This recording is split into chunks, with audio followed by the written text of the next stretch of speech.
Mais oui, c'est clair.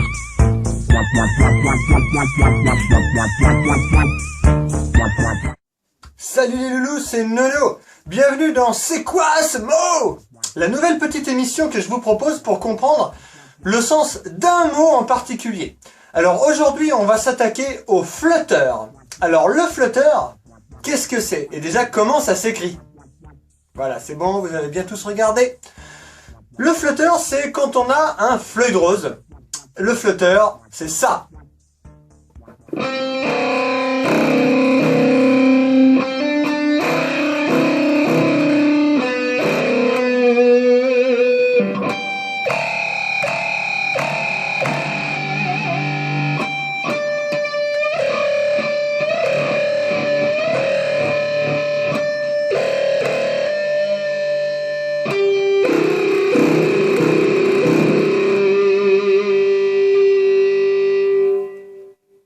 Le principe est simple. Quand on a un vibrato flottant, qu'il soit bloquant comme un fleuil de rose ou pas bloquant comme un Music Man par exemple, il est flottant sur deux couteaux qui sont posés en équilibre sur deux goujons à l'intérieur de la caisse de la guitare qui sont vissés.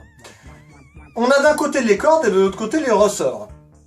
Quand le point d'équilibre entre les cordes et les ressorts en termes de tension est le même, le vibrato est en équilibre parfait, on appelle ça le point zéro.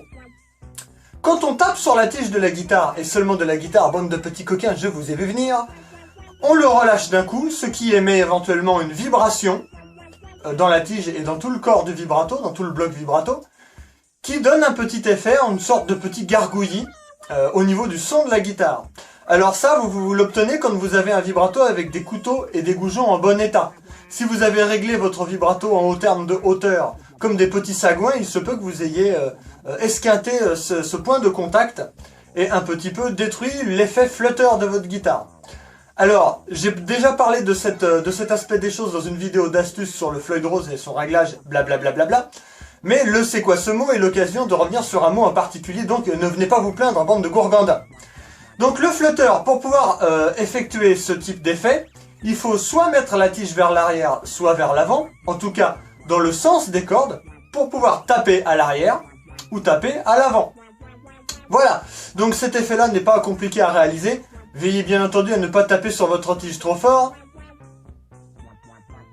sinon vous risquez de vous faire mal.